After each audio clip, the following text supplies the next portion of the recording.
하나님의 성령의 바람이 하나님과 우리 사이를 가로막은 수군 같은 의심의 구름을 말갛게 씻어버리고 주님의 말씀을 통하여 주님의 영광의 장면을 온 마음과 정신으로 느껴지고 명각되어지는 시간 되기를 간절히 바랍니다. 철필로 단불에 새겨지는 것처럼 주님의 거룩한 아름다운 생애가 우리 마음판에 확실히 기록되어지는 경험을 통하여 우리 속에 죄가 씻겨지고 맞춰지는 은혜가 충만히 경험되어지기를 간절히 바랍니다. 오늘 저는 그리스도의 고난이라는 말씀으로 함께 말씀을 나눌 텐데, 본문을 보기 앞서서 함께 익숙한 한 본문을 읽고 말씀을 드리도록 하겠습니다. 마태 26장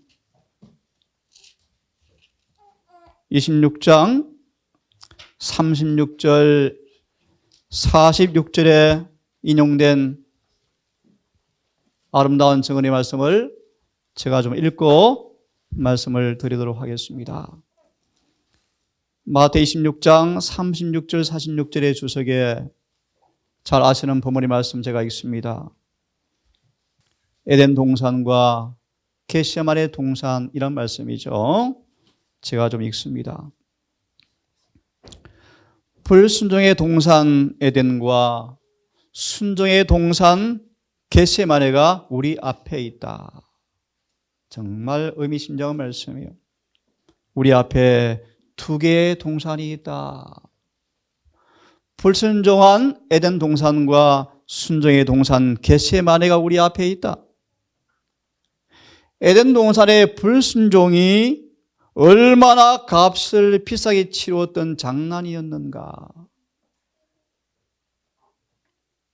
금단의 열매를 따먹는 그 작은 일이 얼마나 큰 대가를 지불하는지를 포함된 사실을 알고 있었을까? 헤아려 보았을까? 그러나 불순종 가운데서 하나님의 율법을 품하고 하나님을 멀리 떠나 꼭 같은 불순종의 발자취를 따라 행하는 많은 사람들이 지금 그 값을 헤아려 보고 있을까? 다시 말합니다. 에덴 동산의 그 작은 시험에 자신을 팔아넘긴 그 장난 때문에 예수님은 그렇게 표현합니다. 얼마나 비싼 값이 지불되어야 속죄가 이루어지는가? 헤아려 보았는가? 지금도 많은 사람들은 아담 하와처럼 그 길을 걸어가고 있으면서 비용을 계산해 보지 않고 있다. 아무 생각 없이 계속 길을 걸어가면서 유혹의 길에 들어가면서 그 확실한 결과 비용을 계산해 보지 않고 있다. 내일이면 집을 지어야지. 내일이면 집을 지어야지. 차가운 눈보라 밑에 너무너무 추워서 새가 내일은 꼭 집을 지어야지.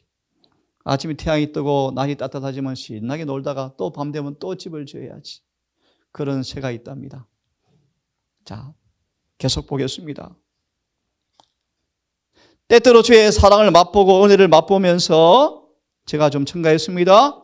유혹을 이겨보려고 저항해보려고 미미한 노력을 하는 사람이 있지만 전혀 아무 노력도 하지 않는 사람이 많다. 그러나 귀담아 들으십시오.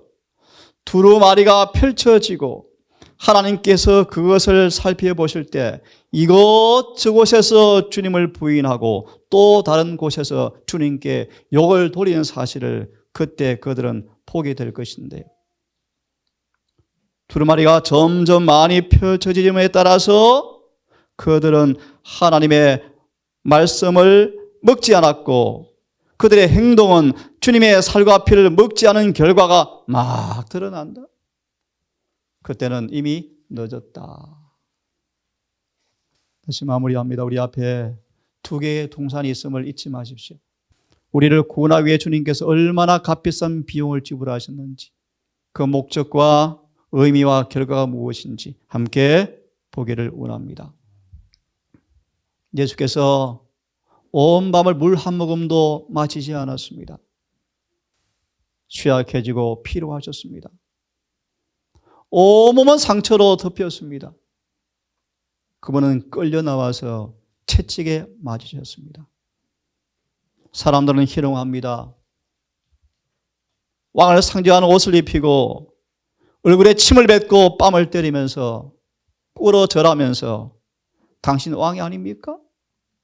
왕이잖아요. 왜 남은 구원하면서 당신은 왜 스스로 구원 못합니까? 지금 내려와 보세요.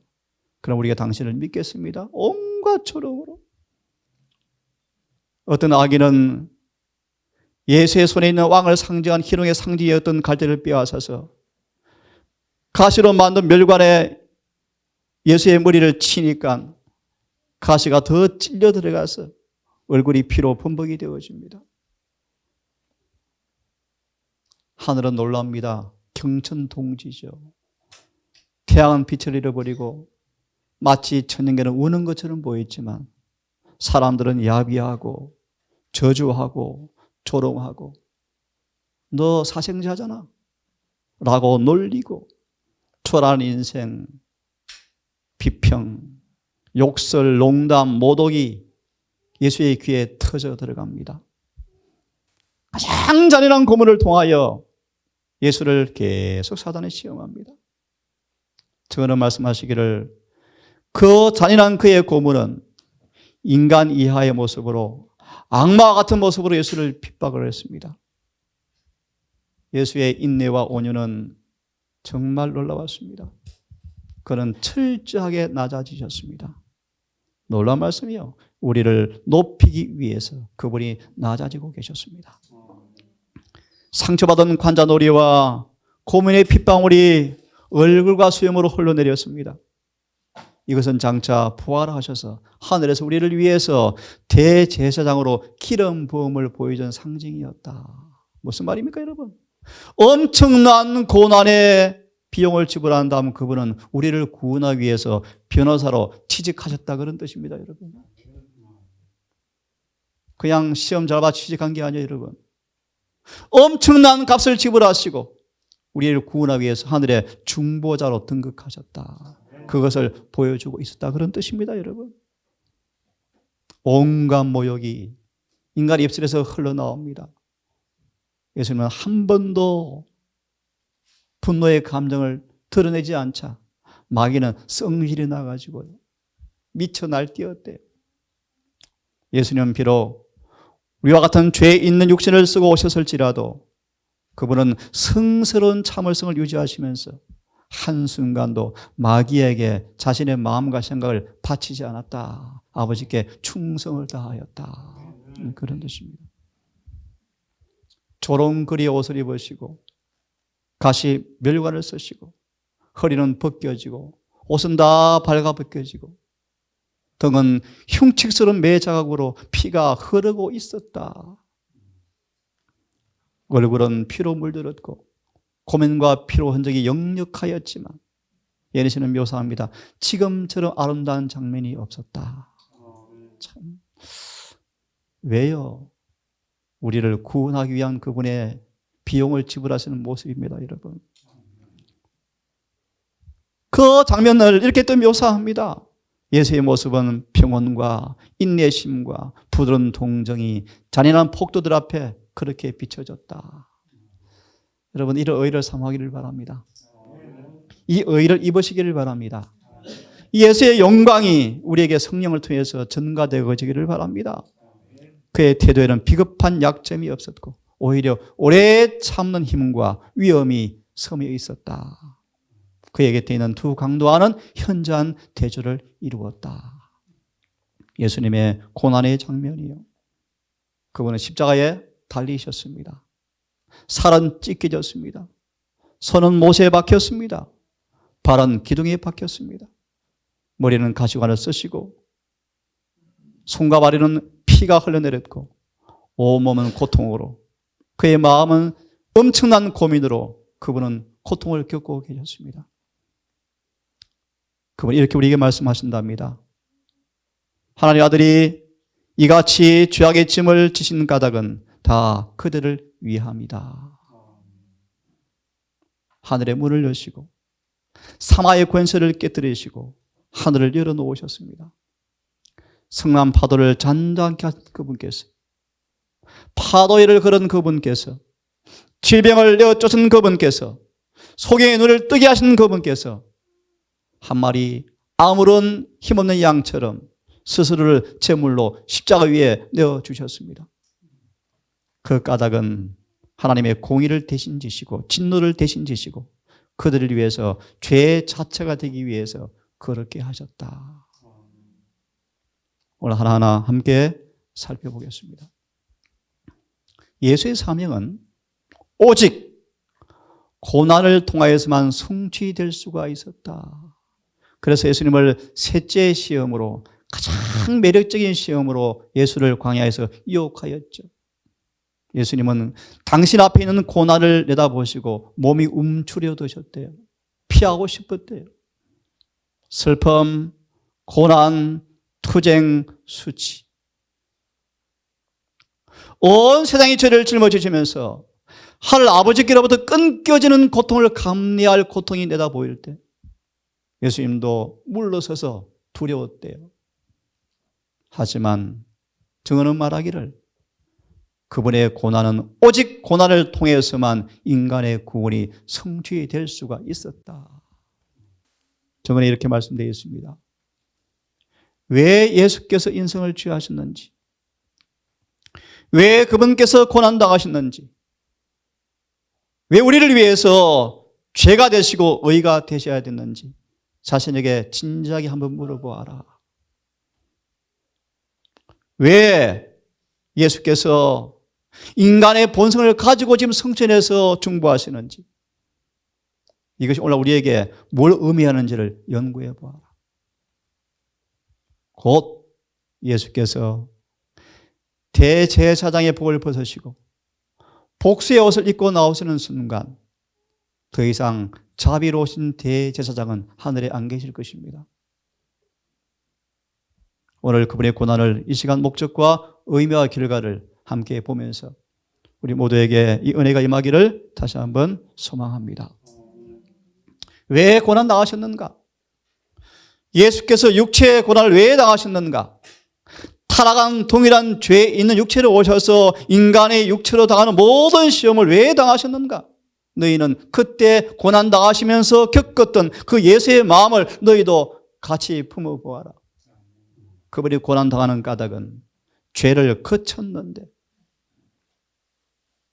인간의 죄되는 본성 안으로 죄가 들어오는 그 물을 딱 말려버리고 딱 그쳐버려서 이제 우리 또한 다시는 육신을 따라 살지 아니하고 다시는 죄를 범치 아니하고 육신의 남은 때를 하나님의 뜻을 신실히 따라 살 수 있도록 하기 위해서 그분이 고난을 당하신 사실을 기억해라. 너희도 이 예수의 마음을 품으라. 육체로 고난을 당한 자가 죄를 그쳤다. 요한일서 3장 4절 5절의 말씀. 그가 죄를 없이 하기 위해서 오셨으니 그는 죄가 없었느니라. 죄를 범치 아니하신 그분께서, 그러므로 성경은 말하기를 하나님께로 난 사람 또한 죄를 범치 않는다고 성경은 말하고 있습니다. 오늘 다시 한번 주님의 고난의 목적과 의미와 결과를 깊이 묵상해 보기를 바랍니다. 너희를 위해서 고난을 받은 그분께서, 우리를 위해서 고난받은 그분께서 우리에게 자취를 만들어 놓으시고 따라오라고 하셨다. 뭐든지 나를 따라오랬거든. 잘 아시죠? 자기를 부인하고 자기 십자를 지고 나를 쫓을지니. 그는 고난받았지만 죄를 범치 아니하시고, 시험은 우리가 죄를 범하는지 의를 택하는지 보시는 충성의 시금석이래요. 고난 당했지만 죄를 범치 아니하시고 입에 괴사도 없으시고, 욕을 받았지만 욕하지 아니하시고, 고난을 받았지만 위협하지 아니하시고, 아버지께 다 맡기고 믿음으로 성스럽게 참으시면서 그분은 승리해 놓으시는데, 친히 나무에 달려 우리의 죄를 담당하셨으니 이는 우리로 죄에 대하여 죽어버리고 의에 대하여 살게 하기 위해서 그분은 고난을 당하셨다. 그가 우리의 죄 때문에 대신 채찍에 맞은 까닭은 우리를 그 죄에서 깨끗하게 낫게 하려고 고난당하셨다. 그분이 우리를 위해서 죄의 값을 치러 주었고 다시는 죄의 종노릇 할 필요가 없는 은혜를 준비해 두었거늘 왜 계속 죄를 지어서야 되겠습니까? 로마서 6장 2절의 말씀이에요. 자기가 시험을 받아 고난을 당하셨은즉 왜 고난당했습니까? 우리가 시험 당할 때 우리를 도와주기 위해서 그분은 시험을 당하셨다. 그래서 놀라운 말씀이요. 시험이 안에서 오건 밖에서 오건 간 주님은 모든 시험을 이기시게 하는 완전한 방패가 경험으로 해보셨어요. 다 해보셨어요. 그러므로 누구든지 그 예수를 의지해 나가는 사람들이 모든 시험에서 넘어지지 않도록 우리를 충분히 히브리서 7장 25절의 말씀이죠. 우리를 넉넉히 구원할 수가 있느니라. 그러므로 기억하십시오. 죄를 짓는 데는 절대로 핑계할 수가 없다. 주님은 만반의 준비를 다 해놓으셨다. 보실래요? 인간 가족은 그리스도께서 사단과의 투쟁에서 가지셨던 모든 도움을 우리에게 가지고 있다고 말합니다. 그러므로 우리 또한 정복당할 필요가 없다. 아무리 시험이 크고 온다 할지라도 절대로 죄를 변명할 수가 없다. 아무리 영혼이 가해지는 압력이 크다 할지라도 범죄하는 것은 우리 자신의 선택 행위이다. 주님께서 왜 지금 인간의 성화된 본성, 인성을 가지시고 하늘에 승천하셨습니까? 하늘 보좌 우편에 계신 우리 중재자 예수님께서는 언제나 우리를 지켜보고 계신다. 왜요? 이놈 죄 짓는가 짓는가 보시는 거예요? 아니요. 이렇게 말합니다. 피로 속량받은 그들을 다시 죄로 더럽혀지지 않도록 지켜주는 것이 꼭 필요하기 때문에 그가 인간의 본성으로 지금 하늘에서 중보하신다. 좀 다르게 말씀드리면 우리의 친구가 하늘에 계신다라고 이해하면 더 쉽습니다. 우리를 잘 아시는 친구가 지금 하늘에 계신다. 지금도 인생의 모습으로 아버지 앞에서 우리 약점과 우리의 결함과 연약함을 다 아시는 그분께서 우리가 넘어지면 너 왜 넘어졌어라고 말하지 않고요. 이해하시고 동정하시면서 또 도와주시는 친구가 아버지 옆에 계신다는 뜻입니다. 그분이 한순간일지라도 우리를 붙든 손을 놓으시면 사단은 준비하고 있다가 우리를 멸망시키려고 하기 때문에 우리를 지켜주기 위해서 지금도 인간의 본성을 쓰시고 중보하신다. 그런 뜻입니다. 예, 중재의 본질이죠. 그분이 왜 고난당하셨습니까? 죽기까지 왜 복종하시면서 승리해 놓으셨습니까? 시간이 많이 없으니까요. 사단이 인간은 타락하였으므로 절대로 희망이 없을걸요? 계명을 지킨다고요? 턱 도는 소리 하시네요? 인간은 절대로 자아 부인, 무아의 자아 부인 사랑 불가능해요. 무아의 자아 사랑은 불가능해요. 누가 법을 다 지켜요? 라는 마귀의 비난이 이제 입을 닫아버렸다. 라고 하려고 주님께서 고난당하셨대요. 무슨 말이에요? 좀 어려운 말씀인데 인간도 다시 타락 전에 거룩한 죄 없는 품성으로 변화받고 변화되어서 구원받는 것이 가능한 사실이 입증되었다 그런 뜻입니다. 사단은 할 말을 잃어버렸다. 죄가 만들어 놓은 웅덩이를 메꾸어 놓으셨다. 그 웅덩이가 얼마나 깊은지요. 아무도 건들 수가 없잖아요. 주님께서 친히 당신의 몸으로 웅덩이를 메꾸어 놓으시고 정말 이런 말씀 여러분 감동적인 말씀 아닙니까? 무방비 상태의 죄인을 회복하기 위해서 당신이 고난받으셨고 몸에 상처를 입으셔서 몸은 부서져 버렸다. 그리고 웅덩이를 다 메꾸어 놓으신 웅덩이가 뭐예요? 웅덩이가 죄와 하나님과 우리 사이에 죄로 인해 생긴 그 간격의 간격을 다 메꾸어 놓으셨다. 하나님의 승리는 사단의 비난을 영원히 끊쳐지게 하였고 하나님께서는 자제력이 없다. 인간도 그렇게 안 된다. 라고 했다. 한마디로 말하면 하나님은 법을 만들어 놓으시고 당신은 법대로 안 사시잖아요. 인간 법대로 사는 게 불가능해요? 라는 사실이 하나님께서 하나님으로서가 아니고 타락해버린 인간으로 오셔서 하나님은 자제하지, 법대로 그분 자신도 사시지, 인간도 사는 것이 필요하지 라는 사실을 보여주심으로 사탄은 입이 유구무원이 되었다.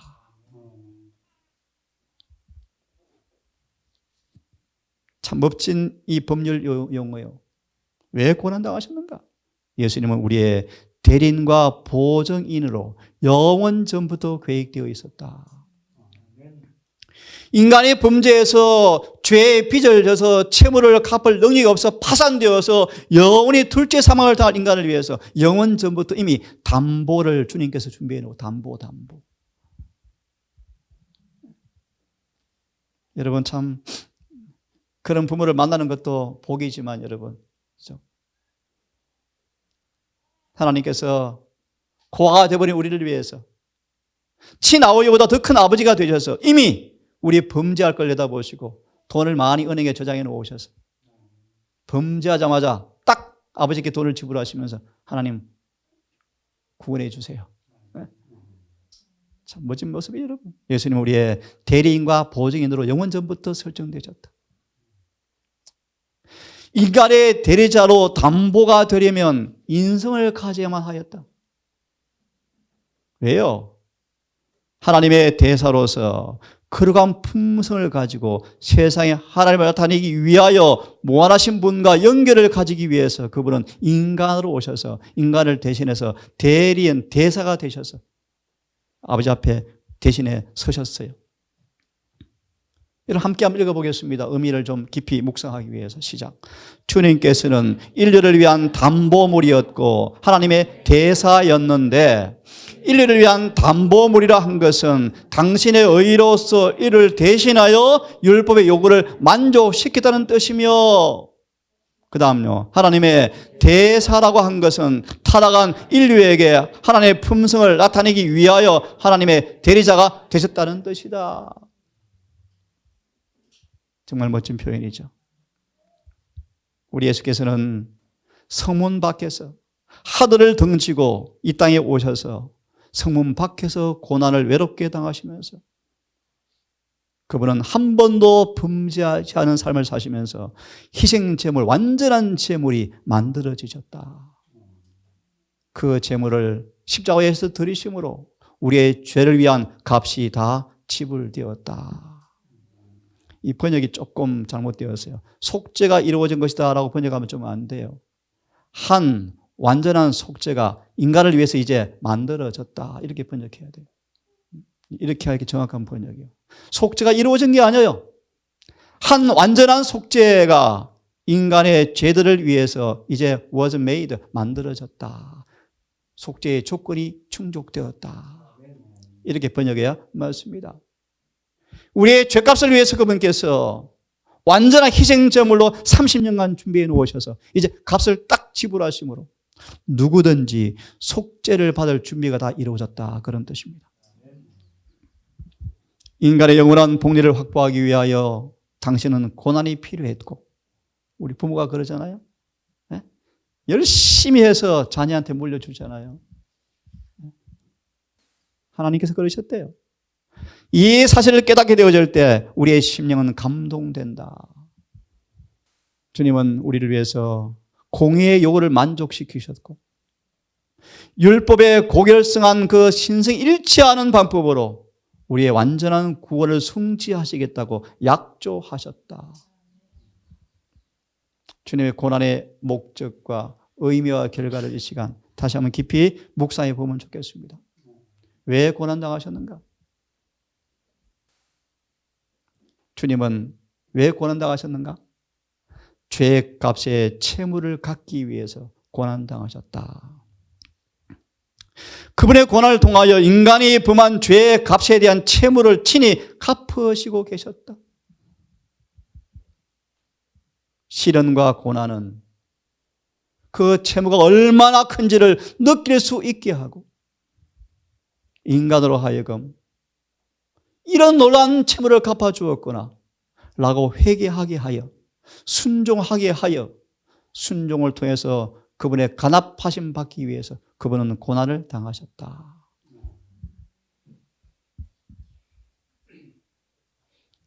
고생해보지 않은 자녀가 상속받으면 거의 망한대요. 거의 망한대요. 그죠? 좀 이해하시겠죠? 채무를 그냥 쉽게 갚아준 것이 아니고 엄청난 고난을 통하여 채무를 갚아주는 경험을 우리 앞에 보여주심으로 정말 회개하게 하고 순종하게 만들어서 아버지께서 이제 내 자녀라 라고 간합함 받게 하시려고 주님은 고난을 당하셨대요. 십자가상의 예수를 바라보아라. 우리 위해서 엄청난 값을 지불되었는가. 십자가를 보아라. 희생물을 바라보아라. 우리의 죄를 지셨다. 그 고통, 그분의 고난이 바로 채무의 값이다. 구속의 값이다. 이 값이 지불되었는데 여러분 함부로 살겠습니까? 너희는 값으로 산바되었으니 그러므로 먹든지 마시든지 무엇을 하든지 하나님께 영광을 돌리라. 왜 고난당하셨습니까? 그분은 의로운 품성을 완성시켜 놓았습니다. 우리를 하나님과 장가들게 하기 위해서요. 시집가게 하기 위해서요. 벌거벗은 몸의 수치를 다 가리우고 범죄한 적이 없는 그러한 품성의 옷을 입혀놓으셔서 우리 예수님과 결혼시키려고요.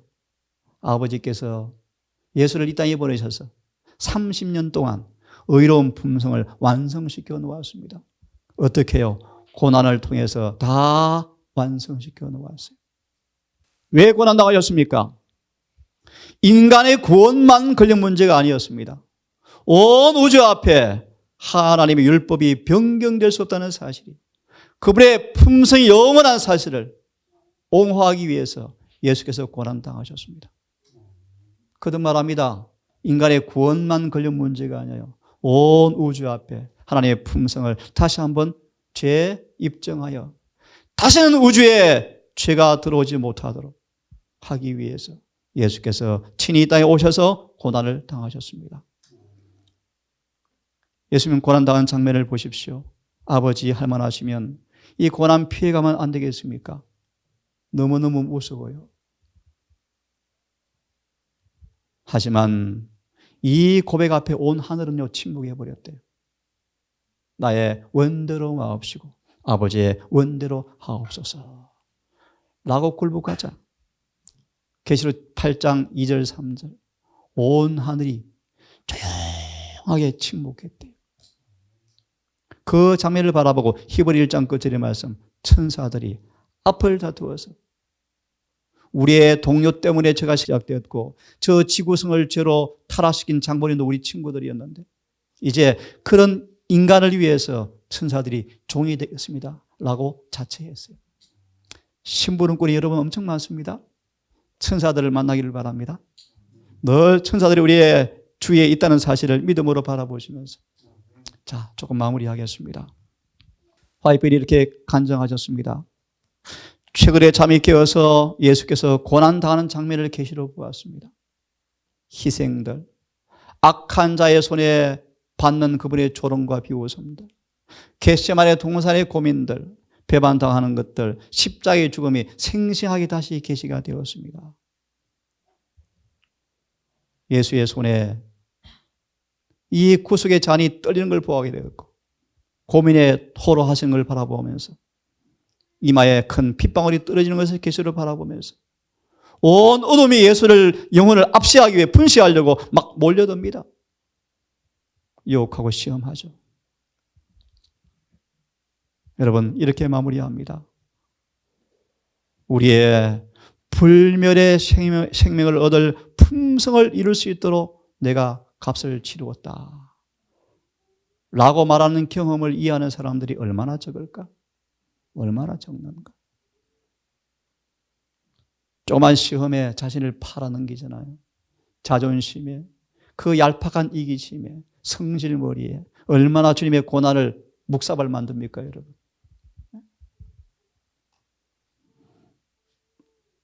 내가 그리스도의 손에서 떨고 있는 그 잔을 생각해 볼 때 그 잔을 마시기로 거절함으로 세상의 거제로 멸망당할 수 있다는 것을 깨닫게 되었을 때 화이트벨은 이렇게 결심했답니다. 나는 죽도록 충성을 다했고 영혼 구원 사업에 내 생애를 다 바칠 거야 라고 결심하였다. 우리 하늘에 가져가는 것 2개밖에 없다지 않습니까? 하늘에 갈 때 가져가는 것은 아무것도 없어요. 영혼과 품성 외에 없지 않습니까, 여러분? 마무리하겠습니다. 이러한 구절들을 좀 보기를 바랍니다. 우리가 그분과 함께 영광을 받기 위해서 고난받는 것도 당연하다. 찾아보세요.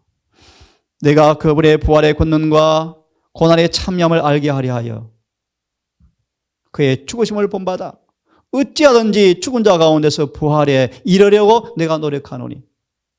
성경은 저거는 그렇게 말합니다. 바울은 예수의 고난에 참여하는 의미를 아는 사람이었다. 그는 알았다. 이 고난에 참여한 사람들, 다시 결론, 죄가 거쳐진다. 이 놀라운 복음이 저와 여러분 삶 속에서 충만히 경험되어지기를 간절히 바랍니다. 이 말씀을 드리고 끝내겠습니다. 바울은 이런 경험을 간증합니다. 수 없는 환난을 받았지만 바울은 잠시라고 고백합니다. 잠시. 왜요? 우리에게 얼마나 중요한 것을 이루게 하기 위해서 바울은 예수를 만난 이후에 죽음 순간까지 엄청난 고난을 끊임없이 받았지만 바울은 고백하기를 잠시였다. 왜요? 우리의 중요한 것을 이루어 주려고. 고난의 목적과 결과를 읽어드리고 마치겠습니다. 고난과 십자가, 시험과 역경, 다양한 시련들은 우리를 뭐하게? 성결케 하고 성화시키고 하늘의 곳간에 알맞는 사람으로 만드는 일꾼들이 고난들이다. 제가 좀 민망한 얘기지만 참 고난이 많았죠. 정말 많았죠. 돌아보니까 하나님의 선물이요, 선물. 하늘의 보화를 주려고. 영원한 행복과 축복과 끝없는 세월에 펼쳐지는 영생을 주려고. 세상이 결코 알지 못하는 빼앗을 수 없는 영광을 주기 위해서. 마지막입니다. 왜 고난을 경험해야 되는가? 죄의식이 깊이 끼떨어졌어요. 죄의 비애, 죄의 가증함, 흉측함을 정말 깨닫고 죄를 가증하게 만들어 경험하기 위해서 우리를 그분의 고난의 참여자가 되게 함으로 품성을 변화시키기 위해서 고난을 주셨다. 오늘 여기까지 하겠습니다.